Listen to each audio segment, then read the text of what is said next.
Urbano de Loya, nuestro padre, nos llevó con sus crónicas a recorrer las calles de Puebla, narrando durante más de una década la vida cotidiana y los hechos heroicos de esta ciudad. Ahora, 30 años después, nosotros continuaremos su legado y crearemos con ustedes uno nuevo. Yo soy Luzaida de Loya.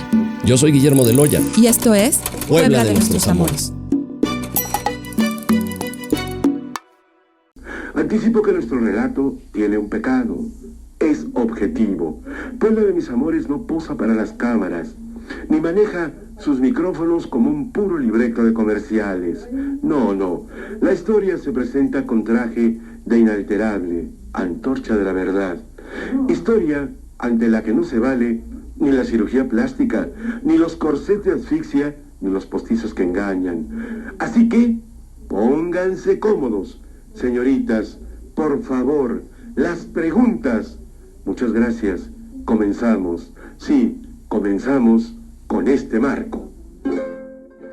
Pues bienvenidos ya al 7º capítulo de la 3ª temporada de Puebla de nuestros amores, en donde vamos a recorrer los años que corresponden al Segundo Imperio Mexicano, un tema precioso, y el paso por Puebla de personajes para variar, como Porfirio Díaz y como los mismos emperadores. Pero antes de iniciar, agradecemos a nuestros patrocinadores y les recordamos que la UAP se encuentra ya realizando la Feria Nacional del Libro, cuya edición 37, a celebrarse del 15 al 24 de marzo, incluye la participación de casas editoriales, presentaciones de textos y eventos artísticos y culturales, teniendo como sede el preciosísimo edificio carolino, antes el Colegio del Espíritu Santo, ya lo platicamos aquí, y entre los invitados figuran personalidades como Javier Velasco, Pedro Ángel Palou, Cuauhtémoc Cárdenas. Todos los informes en www.fenali.buap.mx. Les dejamos la información en la caja de información. Y también la Universidad Autónoma de Puebla, a través de la Universidad para Adultos,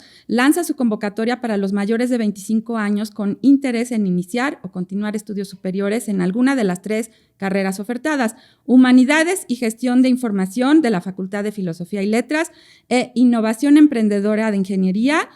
Y los programas de estudios están estructurados de manera especial, con clases virtuales y presenciales. Decide tu futuro también en la Universidad de Adultos de la UAP. Todos los informes en www.upa.uap.mx. Y bueno, pues la grabación completa de este programa, tal y como Urbano de Loya la grabó en el año de 1995 sobre Maximiliano y Carlota en Puebla, la pueden encontrar en www.puebladenuestrosamores.com.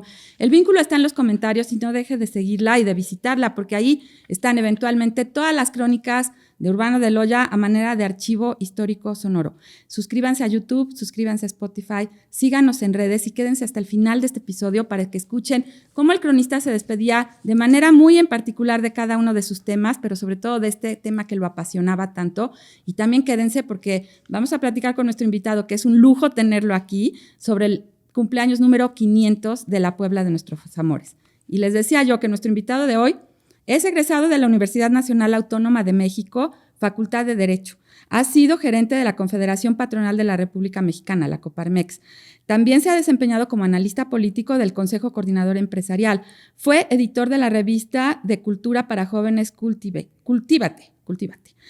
Participó como invitado en los trabajos de la Comisión Especial de Apoyo a los festejos del Bicentenario de la Independencia y del Centenario de la Revolución de la Cámara de Diputados en la 60ª legislatura. Condujo el programa de radio por internet Cultura Humanística, Humanidades para Todos, con diversos temas históricos, políticos y artísticos. Es miembro del comité editorial y colaborador del portal electrónico yoinfluyo.com. Colaboró con el Centro Misión de Puebla en la formación de damas. Es director del Centro de Cultura Humanística AC, institución en la que también imparte seminarios y conferencias de historia, política y arte, entre otros temas de divulgación cultural. Pero además es mi querido profesor de historia y estoy feliz que estés aquí. Bienvenido a Puebla de nuestros amores, Carlos Astudillo Constantino. Felicidades. Mi queridísima Luz, muchísimas gracias por la invitación. No, estoy feliz, imagínense. Es mi profesor de historia, a ver si no me regaña, porque aparte sabe de todo y más. Para nada. Un gusto estar contigo. Gracias, Carlos. Gracias. Oye, Carlos, pues bueno, para empezar con este tema que da para muchísimo. La crónica de mi padre, cuando tú la oyes, da muchos saltos en el tiempo, pero para que nosotros podamos entender mejor el contexto en el que todos estos hechos suceden en los años 1860, vamos a tratar de empezar en manera cronológica. ¿Qué te parece? Claro. Y bueno, pues a grandes rasgos, y bueno, tú me lo has enseñado, que la etapa histórica conocida como Reforma fue una profunda revolución, en realidad, que acabó con estructuras coloniales que venían desde la independencia, ¿no? Y surgen estas leyes, y se les conoce como leyes de reforma, y entre sus principales, pues, tópicos proclamadas por Juárez, por supuesto, y entre sus principales tópicos estaba que limitaban los privilegios del clero. Obviamente esto provocó, pues, descontento entre la Iglesia y los conservadores, los conservadores contra el gobierno de Juárez, ¿correcto? Y la Iglesia contra el gobierno de Juárez. Y pues entonces, alentados por fuerzas externas, intervencionistas, principalmente asusados por el emperador Napoleón III, Forey, pues organiza una comisión para adoptar un sistema monárquico y van y le ofrecen el trono a Maximiliano de Habsburgo. Esto es muy importante porque primero Napoleón, igual en Francia, destruye la república y establece un imperio. Y es el modelo que se pretende implementar en México, ¿no? Y además en México, que había una guerra civil espantosa entre liberales y conservadores, era como que el momento adecuado para poder implementar este proyecto. A ver, Carlos, ¿cómo era el ambiente en ese tan complicado México de esos años de los 1860? Claro, Luz, con gusto. Mira, yo creo que para ser muy sintéticos debemos recordar que México ha pasado por varios procesos históricos muy complicados en el siglo XIX. Primero, la independencia se logra en 1821. Gracias. Pero se logra después de una guerra devastadora, muy, muy destructiva para el país, que duró 10 años. Entonces, para 1821, que México logra su independencia, es un país destruido por la guerra civil y pues con graves conflictos, graves fricciones entre su población. A partir de 1821 y hasta la época que estás mencionando, prácticamente podemos decir que México es el país de un solo hombre, es el país de Antonio López de Santana, es el país de los caudillos, es el país del feudo-federalismo. Bajo la estructura de la República Federal y por inspiración de los políticos que veían en Estados Unidos su modelo, se establece un sistema político donde los gobernadores son los señores que ejercen de facto el gobierno en el país. Okay. Entonces, en esa lógica de feudo-federalismo hay guerra civil, intervención extranjera, caos, golpes de Estado, bancarrota del gobierno, pero sobre todo, y lo que más marca decisivamente este periodo de caos y anarquía, es la fascinación por Estados Unidos de una parte de la élite política mexicana, que podríamos llamar los liberales. Okay. Los liberales consideran que es necesario establecer una serie de instituciones parecidas a las norteamericanas en materia política, económica y social.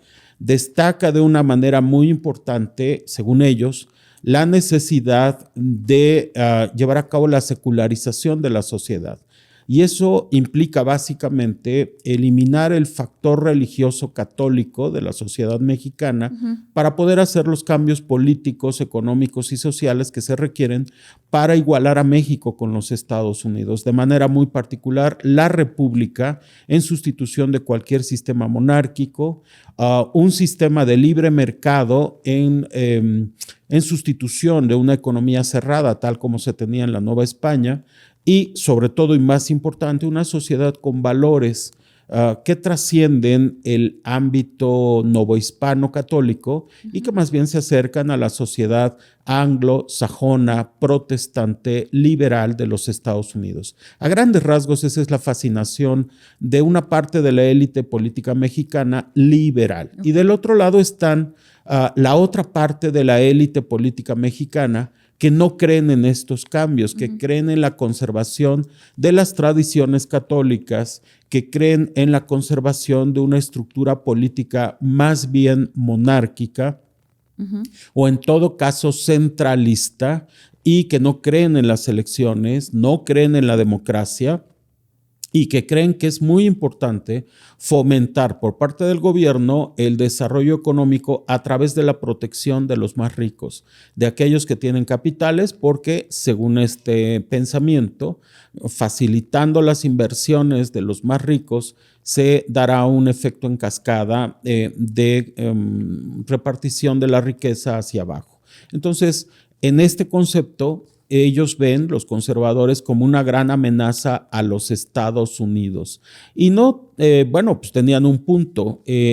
Justo antes de la generación de la Reforma, Estados Unidos invadió México, le mutiló la mitad de su territorio y, pues dejó un profundo trauma en una parte importante de la sociedad, sobre todo de la élite gobernante, que no simpatizaba con las ideas liberales y con los Estados Unidos. Entonces, este trauma hace que los conservadores vean a los liberales como demagogos, traidores, que han facilitado la invasión norteamericana, y entonces los conservadores ven a Europa como su salvación. De una manera muy, muy absurda para nuestros ojos contemporáneos, pero comprensible en su época, los conservadores consideran que hay que llamar a los europeos para que intervengan en México y salven a México de una futura invasión norteamericana que, bajo su concepto, esta vez sería definitiva y acabaría totalmente con México. Ese es el contexto en el cual surgirán los elementos para que se dé el imperio de Maximiliano. Ok, y aparte, ya estábamos aquí también invadidos por los franceses un poco, ¿no? No, de hecho, la intervención francesa de 1862 aquí en Puebla es producto precisamente de la intención de Francia de establecer un imperio vasallo de Francia. Okay. Aquí hay una cuestión muy interesante. Si Francia no se hubiera animado a intentar crear un imperio vasallo, un imperio sometido a la influencia de Francia, probablemente los conservadores nunca hubieran podido llevar a cabo este esfuerzo de establecer precisamente un gobierno conservador con el apoyo de un gobierno extranjero. Es decir, hasta que los franceses quisieron, los conservadores vieron la posibilidad de colaborar en ese esfuerzo francés. Recordamos que la intervención francesa empieza por intención de Napoleón III en 1862. Exactamente. Y solo hasta un año después de ocupación francesa de México, se hace una especie de farsa por medio de la cual se pretende que México está solicitando un emperador, un monarca. En realidad, Napoleón III, antes de iniciar la invasión francesa de 1862 a México, ya tiene el proyecto de invitar a Maximiliano de Habsburgo a la corona de México para que sea un estado vasallo. Hay que entender que la intervención francesa y el imperio de Maximiliano son de origen francés. Son fruto de la intención del imperio francés de establecer un imperio vasallo que le dé prestigio internacional a la corona francesa y que satisfaga los intereses de Francia en este continente. O sea, eran los planes maquiavélicos de Napoleón. Pues los planes... Napoleón III, claro. Los planes de Napoleón III que son congruentes con su visión expansionista, en cuanto a que para toda Europa era obvio que Estados Unidos tenía una visión expansionista, que había tenido éxito, que ya se había comido la mitad de México y que nadie iba a parar. Exacto. Entonces, le daba mucho prestigio a Napoleón III proclamarse el protector de Latinoamérica. Porque ese término lo inventan los franceses, no existía el término Latinoamérica, es fruto de Napoleón III. El término era Hispanoamérica, las naciones creadas por España en el siglo XVI en América. Conquistadas por España.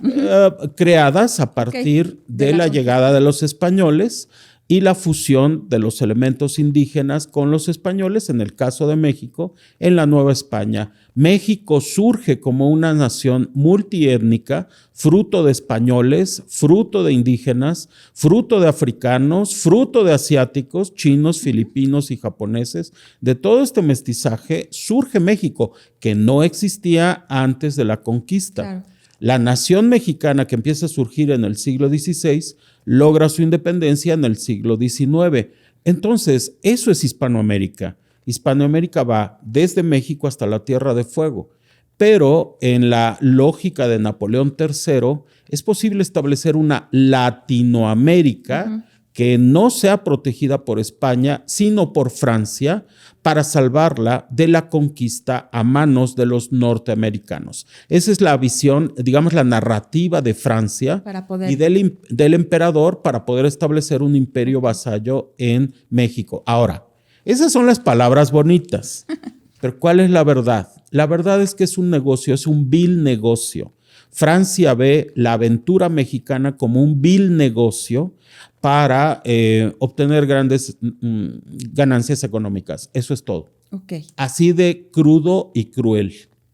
Más allá de las palabras bonitas. Claro. Es un negocio. México siempre ha sido un bastión, ¿no? Y aparte, los conservadores van a Europa y fueron a tocar, no cualquier casa, una de las casas reales más importantes, ¿no?, de Europa. Maximiliano era hermano menor de Francisco José, el heredero del trono austrohúngaro. Pertenecía a la Casa de Habsburgo, uno de los linajes reales más importantes de Europa. Y el nombre completo de Maximiliano, Fernando Maximiliano José. Nacido el 6 de julio de 1832. Y su título era Príncipe Imperial de Austria, Hungría, Lorena y Conde de Habsburgo. Todo un linaje, ¿no, Carlos? Imagínate. ¿No? Bueno, una de las casas más antiguas, hay que recordar que es la rama austriaca de los Habsburgo. Y esa rama, asciende, o sus antecesores son de las casas más antiguas y más importantes de Europa. En Carlos V tienen a uno de sus representantes más extraordinarios, el hombre más poderoso en su tiempo, sí, claro, que dominó Europa y gran parte de los dominios en América por parte de España y también en los Países Bajos, África y Asia. Es decir, tiene un linaje muy antiguo, tiene mucho sentido pedirle a él que sea emperador de México, pero también hay una cuestión muy clara. Es un príncipe desempleado, es un príncipe que nadie lo quiere en la corte de Austria, es un don nadie en la corte de Austria, y en ese sentido pues se junta el hambre con las ganas de comer. Sí, claro, y eso es ahorita lo que te iba a preguntar también, pero bueno, hablando un poquito de su esposa, Carlota, nacida el 7 de junio de 1840, también con un nombre súper rimbombante, María Carlota Amelia Augusta Victoria Clementina Leopoldina. Ella fue hija de Leopoldo, rey de Bélgica, con abolengo en las casas de Sajonia, Coburgo, Gotha.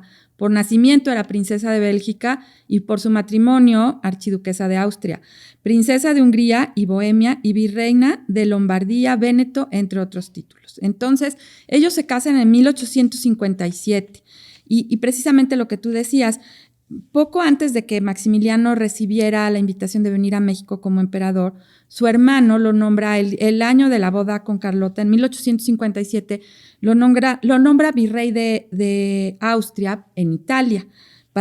Él también quería fortalecer al imperio austrohúngaro, pero en 1859, pues el Piamonte derrota a Austria y la unificación italiana se empieza a gestar y Maximiliano pues se regresa a Miramar, se regresa a su castillo por órdenes de su hermano porque no lo ve con el suficiente carácter para poder enfrentar esta rebelión italiana.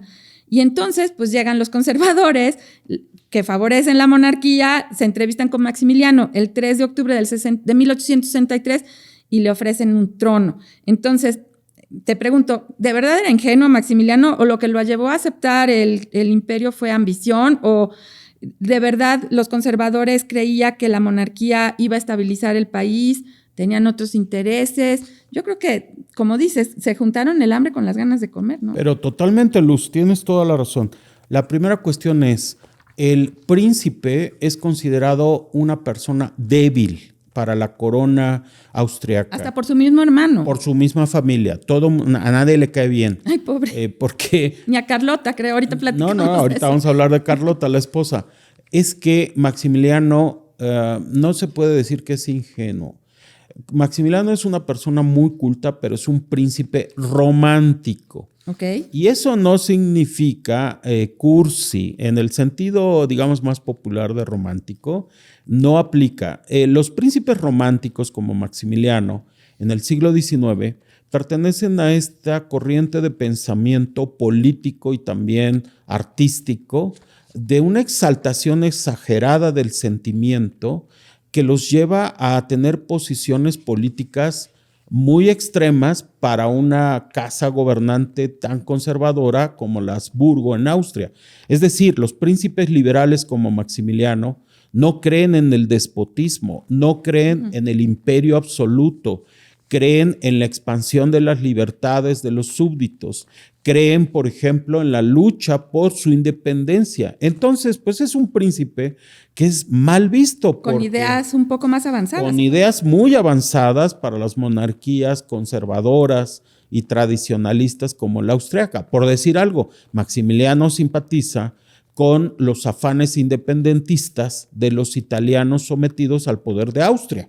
Okay. Entonces, pues no es claramente el mejor. Francisco José ha dicho, pues que no entiendes que es al revés. Que no entiendes que tienes que apoyar el poderío austriaco en Italia cuando Maximiliano es un príncipe romántico que cree en la libertad y cree en las luchas por la independencia. La lucha de los polacos por su independencia en contra de los rusos, la lucha de los griegos por su independencia en contra de los turcos, la lucha de los italianos por su independencia en contra de los austriacos, pues no es un príncipe que caiga bien en la familia reinante austriaca. Claro. Entonces les cae mal.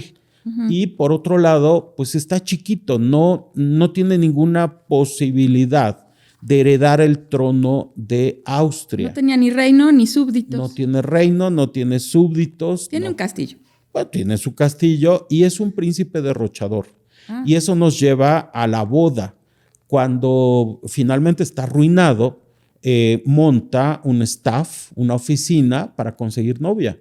Y es el staff el que le consigue novia. Le proponen varias princesas del mundo y Maximiliano termina proponiendo que le consigan la propuesta de matrimonio con Carlota de Bélgica. Carlota de Bélgica. La mujer que es la hija, la princesa, que es la hija del rey más rico del mundo. Es que es lo que dicen, ¿no? Era una de las princesas más ricas del mundo. O la sí, princesa por su más rica papá. del mundo. Por su papá, sí, claro. El rey Leopoldo, que a título personal posee el Congo belga, nada más. El Congo belga, en su momento, pues, tuvo una enorme riqueza basada en todo tipo de minerales preciosos y también de sustancias que eran pues muy valiosas para la creciente industria europea del momento. Entonces, el staff de Maximiliano finalmente elige a Carlota. Y así ¿literal es se la como, elige? Sí, se la eligen. Él acepta la decisión del staff, se gesta el proceso de matrimonio y entonces, bueno, pues se da la boda de un príncipe quebrado con una princesa enormemente rica que aparentemente va a solucionar los problemas financieros de su esposo. Ese es el origen del matrimonio de Maximiliano y Carlota. Y ella no opuso resistencia, ella pues... No, bueno, claramente una princesa no tiene por qué oponer resistencia. Las casas reinantes en el siglo XIX educan a las princesas y a los príncipes a casarse con quien deben casarse, porque el matrimonio no es un asunto del corazón. Es un asunto de gobierno. Un buen negocio, además. Puede ser un buen negocio, pero sobre todo es una obligación política que alguien que pertenece a la realeza le debe a su pueblo. Es una obligación sacrificarse si tu marido es feo, si tu marido no es muy inteligente, si tu marido es malvado. Eso no importa. es el marido que conviene a tu país y por eso te tienes que casar. Y es una de tus obligaciones como princesa. Es una de tus obligaciones como princesa. Es lo mínimo que se espera de ti, el que te cases con quien tu familia te diga. Así debe ser. Así es como se ve. Entonces estos matrimonios no son precisamente felices, ideales. ¿no? Claro, y felices. No, y ahorita felices. lo vamos a platicar, porque bueno, Claro. hay una de chismes al respecto. Buenísimos. Buenísimos. Sabrosos. Pero bueno, lo cierto es que entonces el proyecto de el Imperio de Maximiliano en México no era un proyecto de las bases, se puede decir, del pueblo, era un proyecto nunca. de élite, ¿no? Pero por supuesto. Y esos intereses de los conservadores pues arrastraron a Maximiliano. De hecho, ellos llegan, Maximiliano y Carlota aceptan el trono, obviamente, de México, y llegan a México a bordo del buque Novara, desembarcando en el puerto de Veracruz el 28 de mayo de 1864, mientras el gobierno constitucional republicano, ni más ni menos del que presidente Benito Juárez, pues se fue a Monterrey, se tuvo que establecer en el norte. Y entonces llegan a Veracruz y se dice que fueron recibidos con algarabía por los conservadores, pero ¿es en serio que hubo una numerosa comitiva o no era la recepción que esperaba Maximiliano? ¿Cuál era el sentir popular? ¿Los querían o no les importaba? Bueno, para empezar, los conservadores habían perdido la guerra de reforma en la guerra que llamamos de reforma. Interna. Interna, digamos, la guerra civil de 1857 a 1860. Okay. Y muchos de los líderes del llamado Partido Conservador, el cual pues era muy pequeño en realidad, eran personas acomodadas que prefirieron exiliarse en Europa. Entonces, del 60 al 63 llevan a cabo toda una serie de gestiones en toda Europa, no nada más en Austria. De hecho, visitaron las cortes, tanto británica como española como francesa. En la corte francesa es donde Napoleón los toma en cuenta porque les sirven a sus intereses. Entonces, Napoleón les dice, bueno, esperen a que yo les diga quién es el príncipe que Francia quiere para emperador de México. Que le conviene. Que le conviene a Francia, por supuesto. No es que los mexicanos escogieron, los conservadores mexicanos escogieron a Maximiliano. Eso jamás sucedió. Fue Napoleón III el que escogió a Maximiliano. Ahora sí que ya estaba todo fríamente calculado. Todo fríamente calculado. Y de hecho, primero la gestión fue con la casa gobernante de Austria para ver si le dan oportunidad al príncipe Maximiliano de venir a México. Y a lo mejor les estorbaba un poco ahí de una bueno, estaban felices de que se fuera. Entre más lejos mejor. Entre más lejos mejor. Es más, la mamá le dice, oye, vete, pero no vuelvas. Dios mío. El hermano le dice, vete y de una vez fírmame aquí tu renuncia a cualquier derecho al trono austriaco. Okay. Vete y no vuelvas. Qué bueno que te vas a México, bienvenido. Ojalá te vaya bien y adiós. Ojalá te vaya bien, adiós, no queremos volver a saber de ti. Si te va mal, pues ya ni modo. No, ya no regreses. Si te va mal, ya no regreses. Okay. Y esto es impresionante porque su misma familia, bueno, pobre hombre, híjole, es que también él está feliz. Okay. Él detesta, él ya no soporta la corte austriaca y queda enamorado de la idea de ser emperador de un país exótico como México, tropical y demás. Bueno, entonces Napoleón ordena a los conservadores mexicanos que le pidan por favor a Maximiliano que acepte ser emperador de México. Y todavía se pone sus moños Maximiliano. Es decir, Maximiliano dice, bueno, sí, pero como no estoy seguro de que es México el que me está pidiendo eso, sino solo ustedes, hagan una consulta.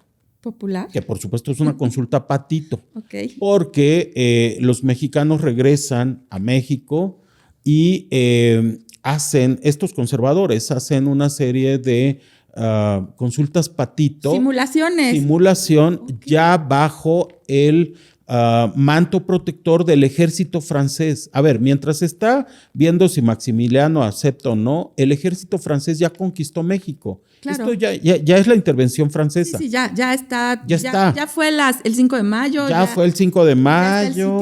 Ya Puebla estaba sitiada en Puebla el está 63. sitiada. Sí. Entonces, a nadie le importa si es Maximiliano o no. Nadie en México conoce a Maximiliano. Y por supuesto, la encuesta, la consulta es patito. Ok. Es decir, los conservadores mismos levantan actas que a nadie le importan, llenan de nombres ficticios y demás, y regresan meses después a Europa a pedirle a Maximiliano que acepte. Y le llevan los tambaches ahí de hojas firmadas, según esto, por los mexicanos. Entonces Maximiliano ve las hojas y dice, oh, el pueblo mexicano me adora. pide, me adoran. Pues ¿cómo lo van a adorar si no saben que sé. existe?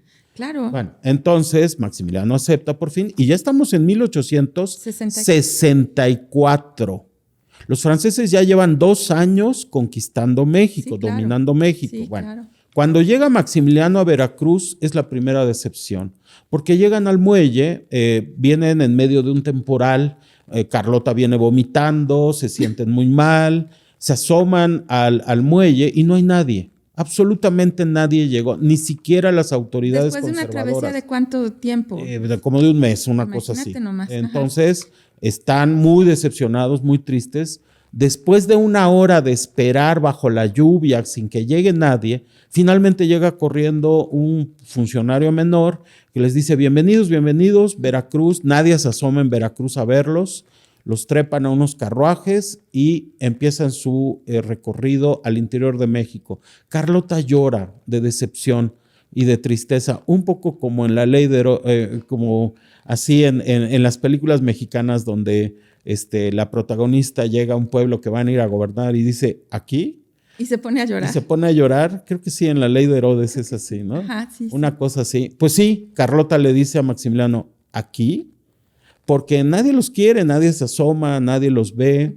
En el camino, pues es un camino muy difícil, el camino de Veracruz a Puebla, antes a Puebla, Sí, claro, pasan por Puebla. y se le rompe la rueda al carruaje. Dios mío. Entonces se pone a llorar, Maximiliano dice, ten paciencia, no sé qué. Y todo cambia en Puebla. Puebla los recibe con los brazos abiertos, Así es. con cohetes, con fiestas, con banquetes. No, Llega bueno. el obispo, bienvenidos, qué maravilla, por fin un emperador. ¿Qué pasa en Puebla? Puebla es una ciudad muy castigada por los liberales. Es una ciudad a la que los liberales odian. Hay que recordar que Ignacio Zaragoza decía, ciudad maldita, La ciudad quemaría. levítica, yo la quemaría, porque es una ciudad muy católica, muy mocha, y los liberales pues están en un conflicto durísimo con la Iglesia Católica. Entonces, ¿pero quién es realmente el núcleo principal de este recibimiento tan entusiasta? Es la gente acomodada en Puebla, la que dicen, por fin llegó un príncipe que va a gobernar México, va a poner paz y va a evitar que los norteamericanos nos invadan y nos conquisten. Esa es la clave para entender por qué Puebla se pone tan contenta. Y aparte, Porque son los enemigos de los amigos de Estados Unidos. claro. Y aparte Puebla estaba, es que a mí me impresiona esto, porque en 1863 Puebla estaba destruida. Puebla estaba en ruinas. Destruida.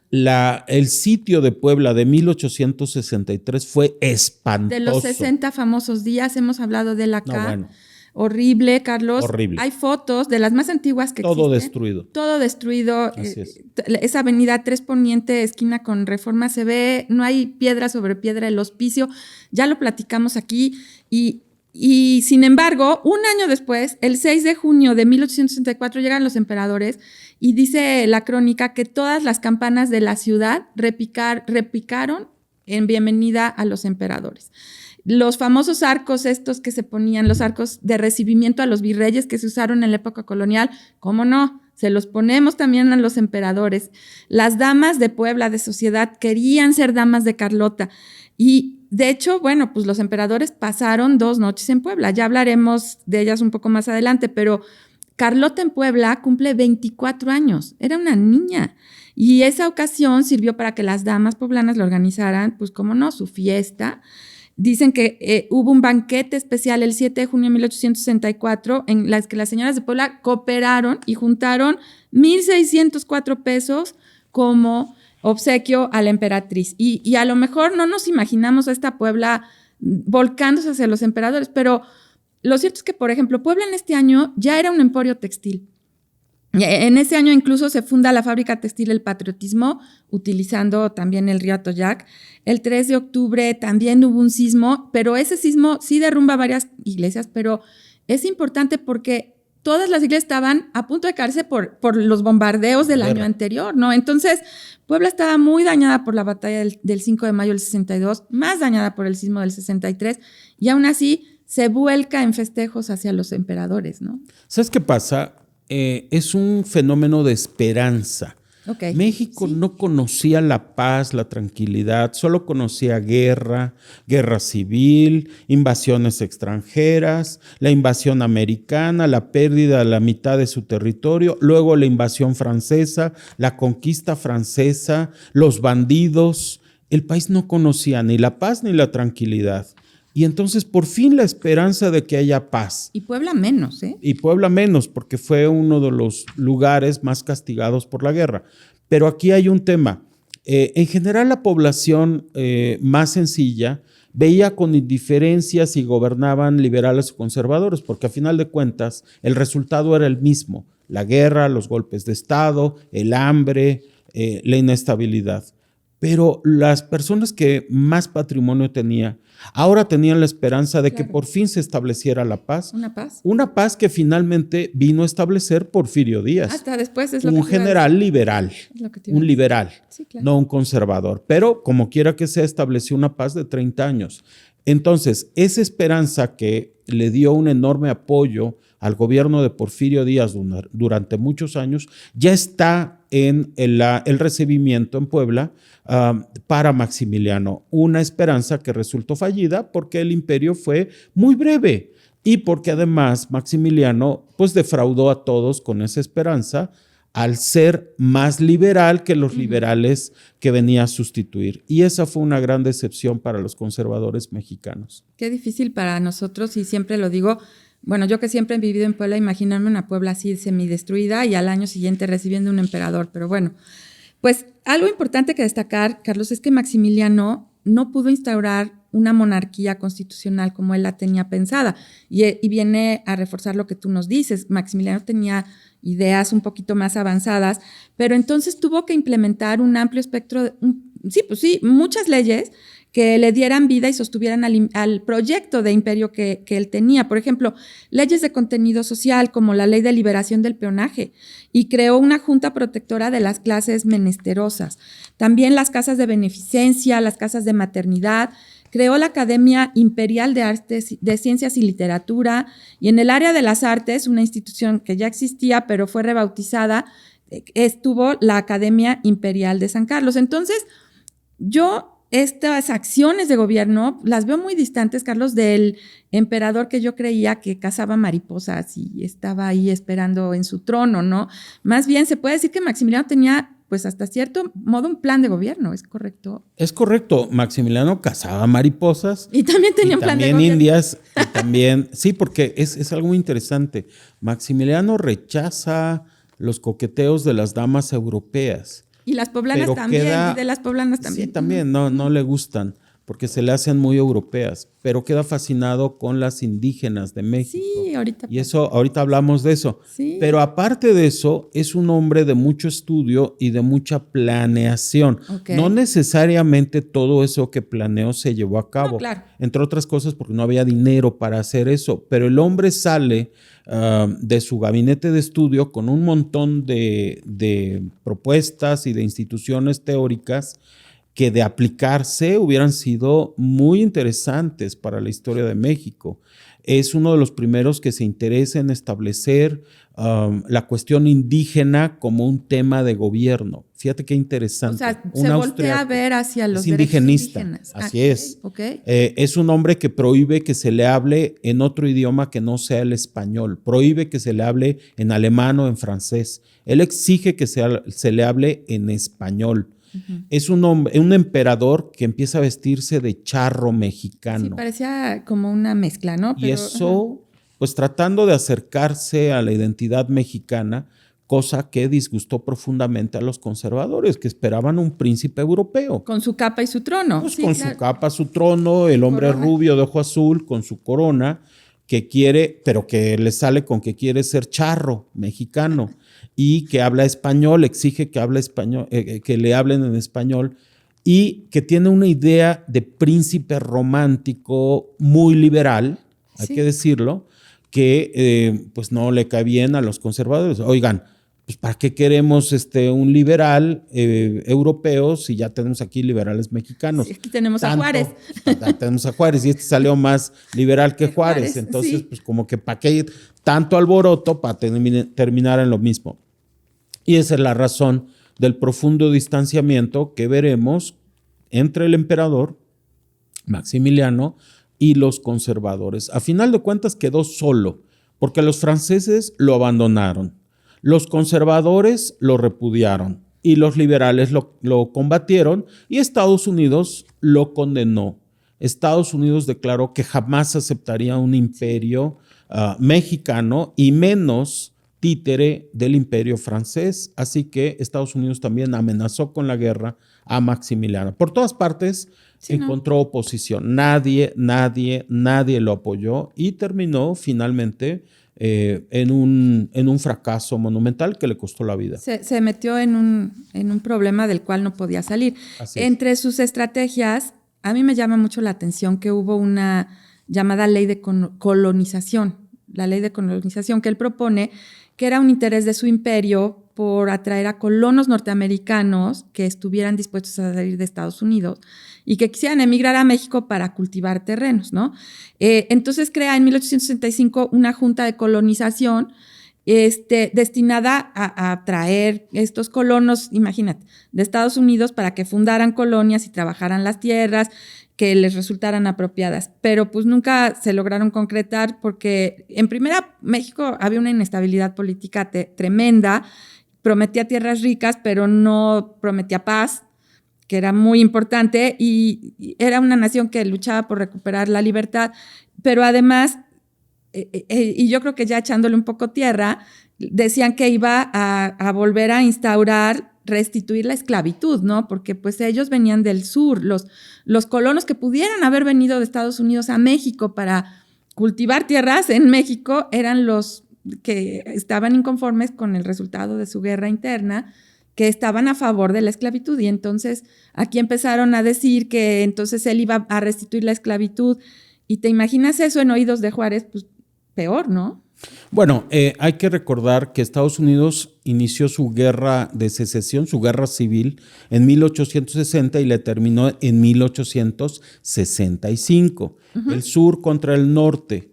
Y para desde 1863 el sur ya estaba derrotado. Todavía siguieron peleando 2 años más. Para 1865 el sur fue totalmente derrotado por el norte de los Estados Unidos. Entonces esta es una ocurrencia que nunca se concretó. ¿Qué se les ocurrió? A ver, hay cientos de miles de soldados del sur de los Estados Unidos que están escapando de la guerra porque ya la perdieron. Entonces pensaron, si los contratamos como colonos soldados, con experiencia de combate, porque han peleado una guerra terrible contra los del norte de Estados Unidos, son muy buenos soldados. Si les ofrecemos tierras en México, según esta ocurrencia muy boba, para colonizar, van a venir a México, les vamos a dar tierras y serán una parte importante del ejército mexicano contra los norteamericanos que nos declaran la guerra, el norte pues, y contra los liberales mexicanos. Por supuesto que no iban a hacer eso. Miles de soldados del sur efectivamente escaparon de la guerra y se refugiaron en México, pero no le pidieron permiso a nadie y no estaban dispuestos a pelear otra guerra. Ya habían peleado una guerra espantosa y durísima en su propio país. Lo último que querían era seguir peleando y por supuesto no iban a pelear por un gobierno imperial mexicano con el cual nada los unía. Así que no pasó de ser una ocurrencia muy boba, jamás se llevó a la práctica y más bien mostraba la desesperación de Maximiliano. Porque justo al año siguiente, en 1866, el emperador Napoleón III ordenó la retirada del ejército francés de México. Y lo dejan solo. Y del otro lado, los liberales reciben armas, dinero y todo el apoyo del gobierno de los Estados Unidos y un ofrecimiento. Si lo necesitan, el ejército del norte, que acaba de aplastar al ejército del sur de los Estados Unidos, puede intervenir en territorio mexicano para destruir lo que quede del imperio de Maximiliano. Por eso Juárez estaba refugiado en el norte, ¿no? Absolutamente. En la ciudad de Paso del Norte, hoy Ciudad Juárez, Ciudad Juárez. Es una ciudad fronteriza. Juárez fue escapando del avance del ejército francés desde 1862 y eventualmente se acercó a la frontera y ahí se quedó. En caso de que los franceses hubieran intentado una captura de Juárez, Juárez se hubiera internado en territorio mexicano. No lo necesitó porque el ejército francés jamás llegó a Paso del Norte, a Ciudad Juárez. Pero si hubiera sido así, pues simplemente escapa a Estados Unidos. Sí, porque ahí estaba, él ya estaba en la frontera. Sí. Se refugió en la frontera de los Estados Unidos. Y como tenía el apoyo del gobierno de los Estados Unidos, pues incluso podía solicitar una intervención del ejército del norte para protegerlo contra los franceses. De hecho, los franceses se cuidaron muchísimo de acercarse a la frontera contra los Estados Unidos porque fueron amenazados. El ejército del norte dijo que si divisaba tropas francesas cerca de su frontera serían atacadas. Claro. Así que el ejército francés jamás se atrevió. Nada tontos, ¿no? Nada tontos. Se quedaron en Puebla. Pues sí, digo, estaba mucho mejor. Estaban más lejos. Estaban más seguros. Con razón a Puebla le fue tan mal con los franceses. Bueno, pues ya llegamos y también, bueno, ahorita platicamos del chisme, pero también qué difícil para Juárez poder mantener una república, bueno, su proyecto de república huyendo, ¿no? En ese momento. Y creo que uno de sus hijos muere allá. Hay que reconocer en Juárez una enorme tenacidad para sostener su ideario político. Él viene de prácticamente una década de guerra, de 1857, que empieza la Guerra de Reforma, hasta 1867, que cae el imperio. Son 10 años muy duros para la familia Juárez. Varios de los hijos de Benito Juárez murieron por las condiciones precarias en las que vivían. No tenían mucho dinero los familiares de Juárez. Juárez mandó a sus hijos a Estados Unidos para que sobrevivieran, pero no había mucho dinero para ellos. Entonces, Juárez pasó mucho de este tiempo difícil para la República porque, en primer lugar, perdió todo el poder al principio de la intervención francesa. Él se refugió al final en la frontera con los Estados Unidos, pero al mismo tiempo recibió las promesas que se volvieron realidades del apoyo del gobierno del norte de los Estados Unidos. Y eso jugó a su favor de una manera crucial. De hecho, ya en la Guerra de Reforma hay que recordar que Juárez recibió el apoyo de la Marina de los Estados Unidos, que intervino en la guerra de su lado, destruyendo la flota de guerra de los conservadores. Hay que recordar que Juárez ofreció por el Tratado McLean-Ocampo a los Estados Unidos que ejercieran un protectorado sobre México. Les regaló a perpetuidad varias vías de comunicación que serían territorio norteamericano en territorio mexicano. Algo así como 3 canales de Panamá, pero sobre territorio mexicano, a cambio del apoyo de los Estados Unidos en la guerra contra los conservadores, en la guerra liberal. Es decir, prácticamente Juárez le ofreció a los norteamericanos todo lo que los conservadores le pidieron a los franceses para establecer un estado vasallo. Afortunadamente, el Tratado McLean-Ocampo del gobierno de Juárez y el gobierno de los Estados Unidos fue rechazado por el Congreso de los Estados Unidos. Y la razón fue que el gobierno de los Estados Unidos consideraba que no le convenía a Estados Unidos como país aceptar ese protectorado mexicano ofrecido por Juárez porque favorecería sobre todo a los estados del sur de los Estados Unidos. Y decían, estamos a punto de una guerra civil y la vamos a perder si el sur de los Estados Unidos se apodera de todo México gracias al Tratado McLean-Ocampo. Entonces el tratado fue rechazado. No le hace. Juárez ya había logrado lo que quería, el apoyo de la Marina de Guerra de los Estados Unidos, el dinero de los Estados Unidos, las armas de los Estados Unidos, y gracias al apoyo de los Estados Unidos logró ganar la Guerra de Reforma de 1857 a 1860. Eso es lo que terminó de convencer a los conservadores de buscar apoyo europeo. Europeo, porque pensaban que Estados Unidos se los iba Porque siempre van a intervenir los americanos a favor de los liberales. Qué difícil. Entonces tienen que buscar a los europeos. A final de cuentas, los dos parten de una misma concepción. Sin el apoyo extranjero México no podemos puede. ganar. Así es. México no puede. Lo cual es una tragedia, porque los mexicanos terminaron sirviendo a los intereses de Europa o a los intereses de los Estados Unidos. Pero México quedó al margen. Los intereses de México eran primero, no los de Estados Unidos ni los de Europa. Pues qué difícil época para México y bueno, pues tendríamos que tener todo este contexto para entender por qué llega Maximiliano así, pero aquí ya viene el chisme. Eso, el sabroso. El chisme. Así es. Todos los rumores sobre la vida amorosa de los emperadores, si hubo infidelidades, todo lo que se ha hablado. Pero ¿qué les parece si escuchamos una parte de la crónica donde mi padre nos habla de los romances del emperador, su gran amor antes de conocer a Carlota por una princesa que falleció a los 20 años, de cómo se enteró en Puebla los súbditos, la comitiva que podrían traer, cómo se enteraron que no compartían el hecho nupcial. ¿Lo escuchamos, Carlos? Vamos.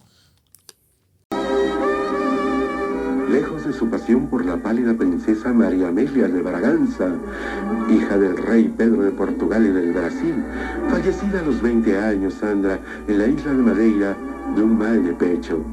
Menciono que Maximiliano era un hombre apuesto, varonil, rubio, soñador y barbado, un enamorado Quetzalcóatl, que llamó la atención y el corazón de las mexicanas, aunque se dijera que Maximiliano padecía una enfermedad incurable, venérea, que había contraído en Brasil en una de sus travesías como almirante de la Marina austriaca.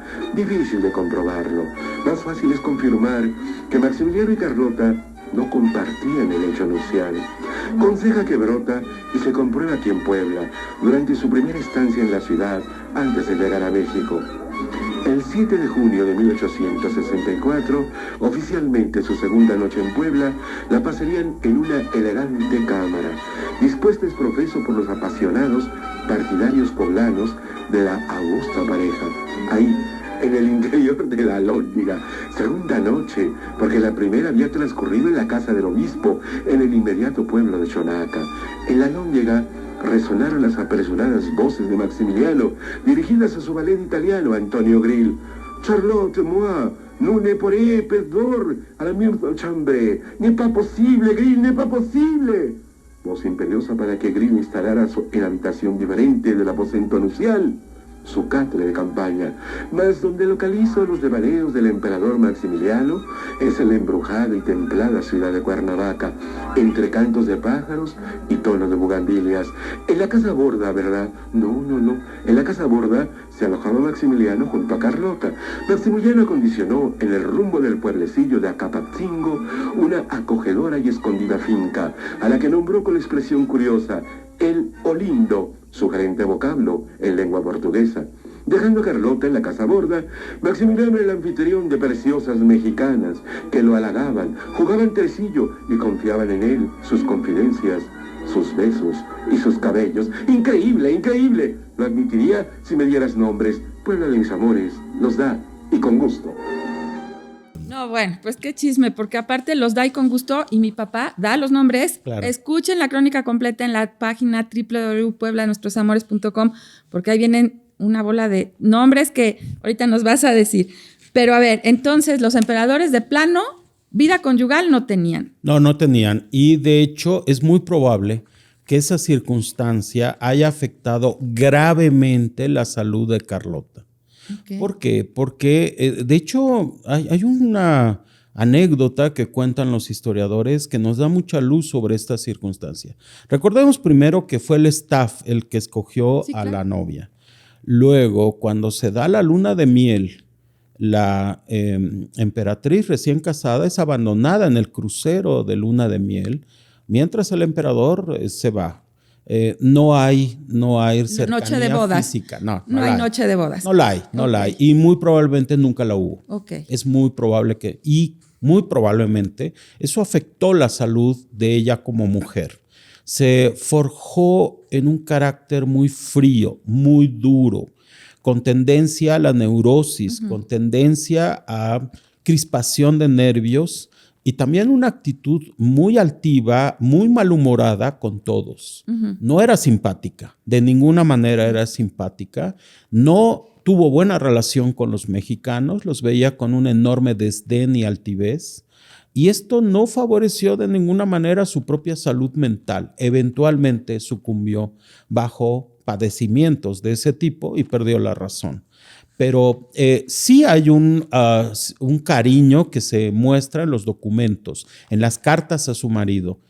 Hay cariño, hay admiración, pero falta lo más importante en las relaciones en los matrimonios, que es la manifestación física de lo que se siente. En ese sentido, pues todo indica que jamás hubo ese tipo de contactos. Y eso es lo que separa las parejas. Claro, y pues por lo tanto, pues menos hubo hijos, ¿no? Pero se dice que una de las asiduas visitantes a Maximiliano ahí en Cuernavaca era la señorita Concepción Sedano y Leguizamo, que era hija ni más ni menos que del jardinero de esa casa que Maximiliano frecuentaba, bueno, de esa finca. Dicen que con ella Maximiliano sí tuvo un hijo y que se llamó Julio Sedano y Leguizamo, que incluso era parecido físicamente al emperador, pero de pelo negro. Finalmente, él, bueno, después de una vida tormentosa, nació en 1866, tuvo una vida tormentosa, viaja a París, se llenó de deudas, se llenó de mala reputación, se hizo amigo incluso, dicen, de Rubén Darío, trabajó en el consulado de Nicaragua, y luego fue contacto de espionaje alemán, y finalmente murió en 1917. ¿Será?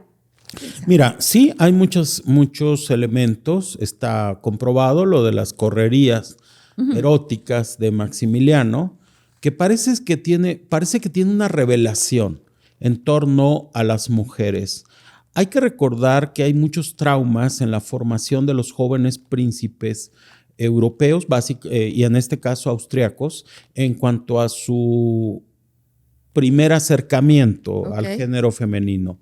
Es un asunto de Estado. Generalmente las mamás o las tías propician los primeros encuentros eróticos de los hijos.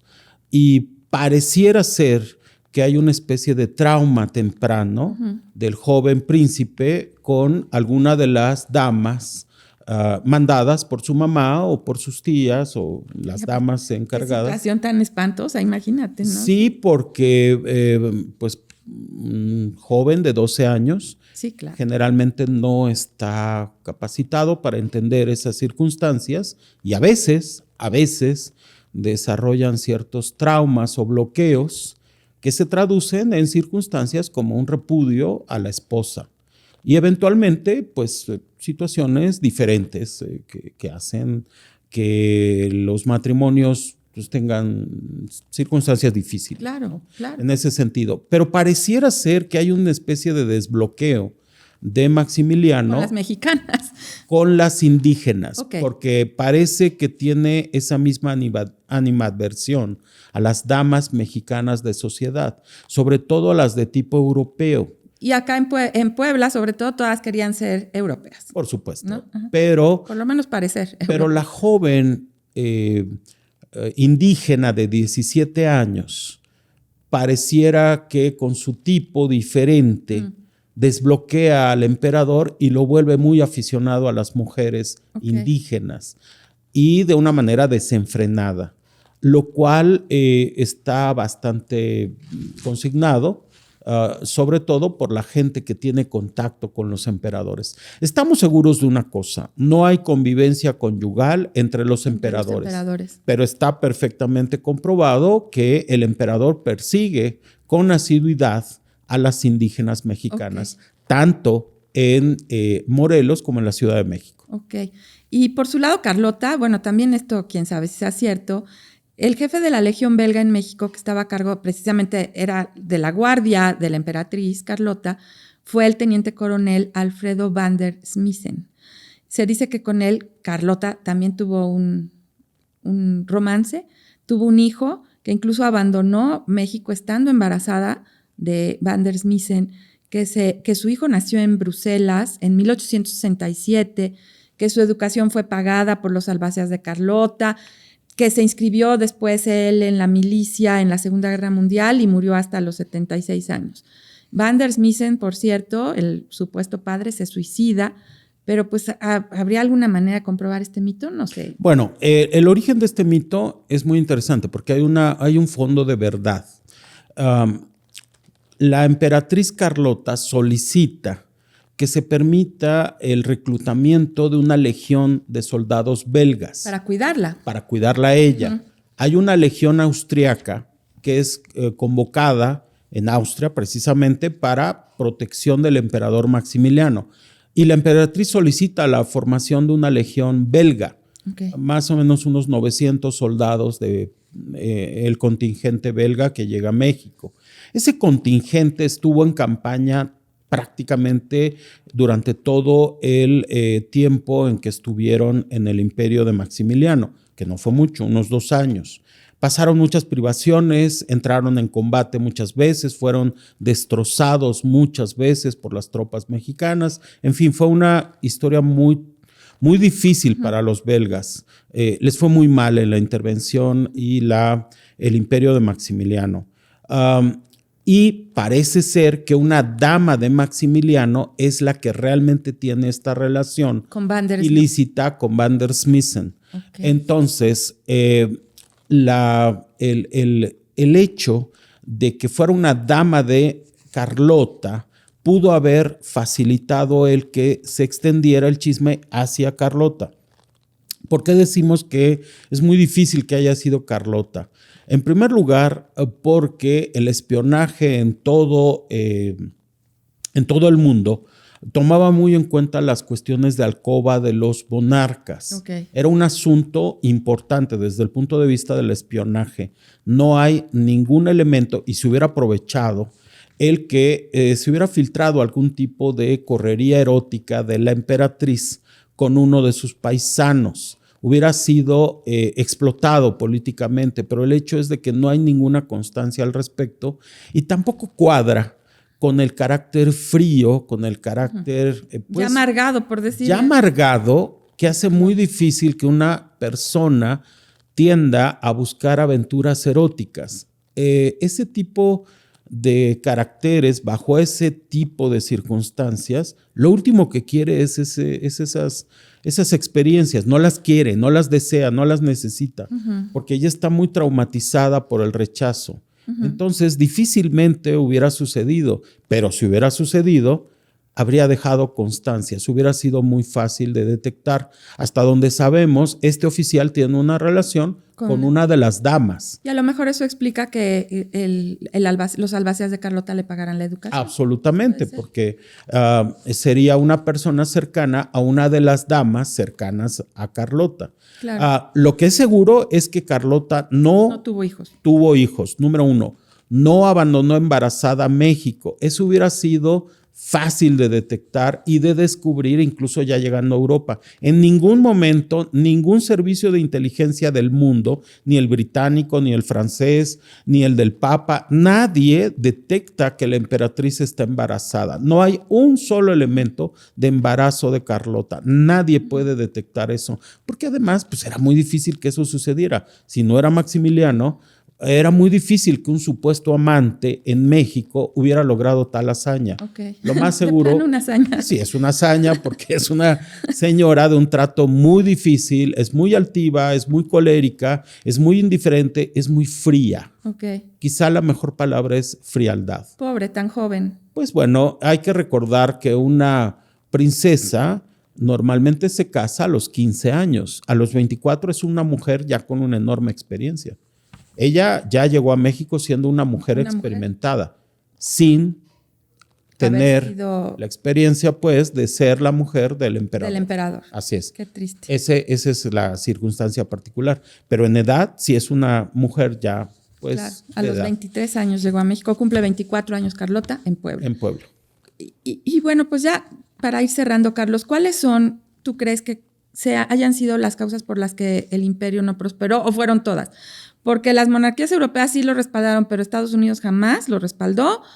por la resistencia republicana que nunca lo dejó o porque el emperador de plano no tenía los recursos para hacerlo. ¿O yo fueron creo que todas? lo acabas de describir y yo no añadiría mucho más. Lo acabas de describir muy bien. Es eso que tú dices, tener enfrente a Estados Unidos, que ya desde 1823 con la doctrina Monroe proclamó formalmente el gobierno de los Estados Unidos ante el Congreso de Estados Unidos que jamás permitirán que un gobierno monárquico subsista en América. Ellos no lo van a permitir. Y bueno, pues en 1865 claramente el gobierno de los Estados Unidos acaba de ganar una guerra civil y ya está listo para invadir México si los franceses no se van. Entonces, el imperio de Maximiliano era imposible, número 1, por Estados Unidos. Número 2, por Francia. Francia entró a la aventura mexicana como un negocio, un vil negocio. Sacaron todo el provecho económico posible y después, cuando vieron que ya no iba a ser viable por Estados Unidos, se retiraron abandonando, traicionando a Maximiliano. Entonces, Francia también condenó al imperio de Maximiliano. Número 3, el imperio no era ya en 1865 una idea que le gustara a los mexicanos, porque ahora todos los mexicanos ya habían nacido bajo la República. Hay que recordar que a principios de México, de la vida independiente de México, todos habían nacido bajo la Nueva España. En 1821, todo mundo conocía lo que era una monarquía en México, la Nueva España, pues. Pero para 1865 todos esos viejitos ya se habían muerto. Ya había una nueva generación de mexicanos. Exactamente, Luz. Y esa nueva generación de mexicanos nació bajo la República. Lo último que sabían y les importaba era el tema de un trono mexicano. A nadie le importaba. No. Todos los niños habían crecido escuchando acerca de República Federal o República Central. Un imperio les sonaba raro. Y eso para la gente que tenía educación, porque a la mayoría de la gente no le interesaba. No le interesaba. Así es. Pues precisamente en ese año de 1865, cuando Estados Unidos acaba su guerra interna, en Puebla seguíamos en problemas y mi padre narra la fuga de un personaje que después viene a ser fundamental en la historia de México, Porfirio Díaz. Que Porfirio Díaz aparece siempre en nuestros episodios porque fue un personaje que da para muchísimo. Pues ya habíamos mencionado aquí, cuando hablamos, fíjate, de los baños públicos, de una anécdota de Porfirio Díaz, que es apresado por el ejército del imperio, lo traen a Puebla, lo dejan unos días en el cerro de Loreta y en Los Fuertes, pero luego lo pasan al Carolino, precisamente, donde es hecho preso y él decide pues, que se va a escapar. Y el arrojo de Díaz en esos años era muy diferente al dictador que después nos conocemos, nada que ver, ¿no? Y él, en su lucha por la República, consigue una soga, se salta por una ventana, se sube a una azotea, y de hecho ese callejón, esa es la hazaña de la fuga de Porfirio Díaz. Y en un callejón ahí atrás del Carolino, incluso hay hasta una cantina que se llama La Fuga de Don Porfirio, porque de ahí se fuga Porfirio Díaz. Lo cierto es que pues Puebla fue considerada siempre un baluarte para el imperio, ¿no? Pero también es aquí donde después Porfirio Díaz, en el sitio de 1867, ahora al revés, sí, los republicanos sitian la ciudad y le parten la espina dorsal al imperio, así lo decía mi padre. Aquí se acaba el imperio. Después, pues ya los van sitiando a Maximiliano hacia Querétaro, los apresan y pues lo que todos conocemos, lo acaban fusilando. Y qué triste fin para el imperio, ¿no? Bueno, mira, qué bueno que mencionas lo de Porfirio. Porfirio es un héroe liberal, ¿sí?, republicano, muy popular en el país. Esto es algo que molestaba profundamente a Benito Juárez. Juárez no soportaba competencia en su propio campo.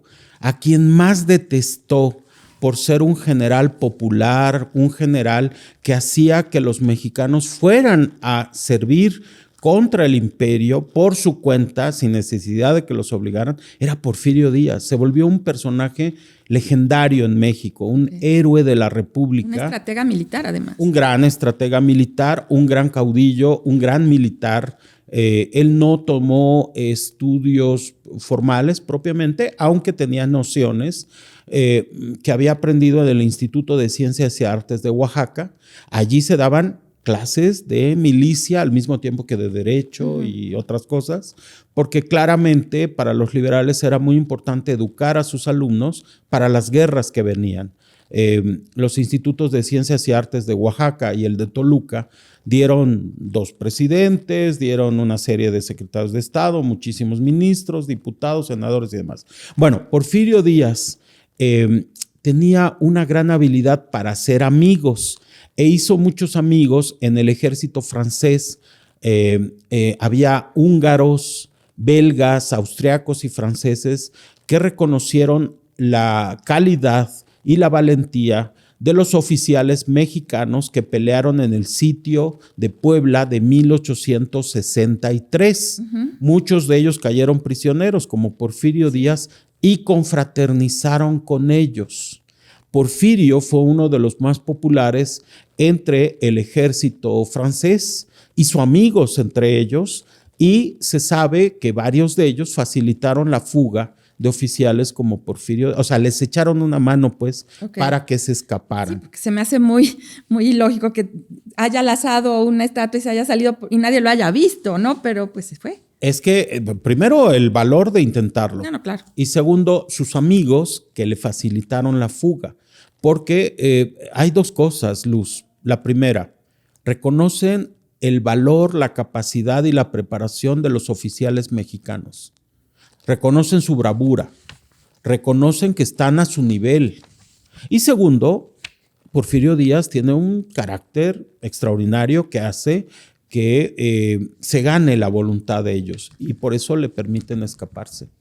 Pues es una maravilla y el Imperio Mexicano para mil horas nos daría aquí. Qué bueno que no vino Guillermo, mi hermano, porque ya nos hubiera regañado que ya nos pasamos de mucho de tiempo. Pero bueno, Carlos, siempre es un placer platicar contigo y te cuento, en Puebla de Nuestros Amores ya estamos preparándonos para los 500 años de Puebla y ustedes también son parte de este inicio de la celebración porque estamos recibiendo sus propuestas en www.puebladenuestrosamores.com, pero también en el mail informes@puebladenuestrosamores. Ahí nos pueden dejar todas sus sugerencias, cómo se imaginan los 500 años de la Puebla de Nuestros Amores. Y en esta Puebla, que está por cumplir 500 años, ¿cuál es el deseo de Carlos Astudillo para esta ciudad? Bueno, yo deseo más 500 años y muchos más de historia, de literatura, de filosofía, de arte, porque todo eso es la cultura y Puebla es México. Puebla es una nación enormemente rica por su cultura, por sus raíces, por sus orígenes, pero también por su futuro. Así que disfruten México, disfruten Puebla. Gracias, Carlos. Y yo sabía que iba a ser un privilegio platicar contigo aquí. No saben las clases de historia de Carlos. Y pues gracias siempre por venir. El privilegio es mío. Gracias, Luz, y con mucho cariño. Gracias. Te agradezco mucho esta invitación. Gracias, Carlos, y gracias a ustedes por acompañarnos en este episodio número 7 de la temporada 3 de Puebla de Nuestros Amores. Les recordamos que van a encontrar en nuestra página la grabación completa de mi padre sobre su capítulo Maximiliano y Carlota en Puebla, en www.puebladenuestrosamores.com. Y les agradecemos a todos nuestros patrocinadores, gracias a la Benemérita Universidad Autónoma de Puebla, a Residencias Estudiantiles CAMET, que están en 3 direcciones muy cerca de Ciudad Universitaria de la Benemérita Universidad Autónoma de Puebla, a Mr. Tenis, con sus más de 200 tiendas en todo el país, a Profética, Casa de la Lectura, y, a ver, aquí algo bien importante, gracias a Introspecta, Centro de Aprendizaje Creativo, porque si ustedes quieren tomar clases de historia con este señor que yo tengo sentado aquí, con Carlos Astudillo, tienen que ir a Introspecta. De verdad es una delicia tomar un taller ahí. ¿Qué tal, Carlos? Te tomas un café, te compras un libro.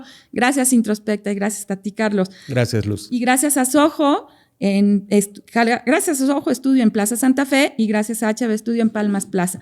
No dejen de seguirnos en YouTube, en Spotify y retrocediendo en el tiempo. Y ya para cerrar, vamos a imaginar, Carlos, a un ingenuo Maximiliano en el castillo de Miramar, cuando al no poder gobernar Italia y se queda sin reinos, sin súbditos y recibe una invitación que no puede despreciar. Y esa invitación era el trono de México.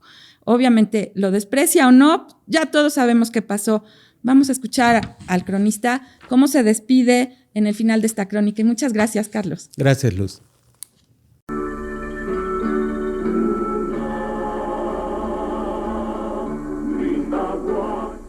Escuchen, escuchen.